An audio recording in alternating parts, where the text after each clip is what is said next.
గోరంత పసుపు నీవడిగినావు, నూరేళ్ల బ్రతుకు మాకిచ్చినావు. క్షణమొక్క రుణమై పెరిగింది బంధం, త్యాగాలమయమై సంసార బంధం.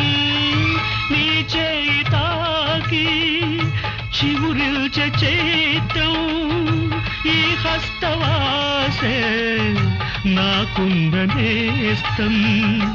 అనురాగ సూత్రం మా ఇంటిలోనా మహాలక్ష్మి నీవే, మా కంట వెలిగే గృహలక్ష్మి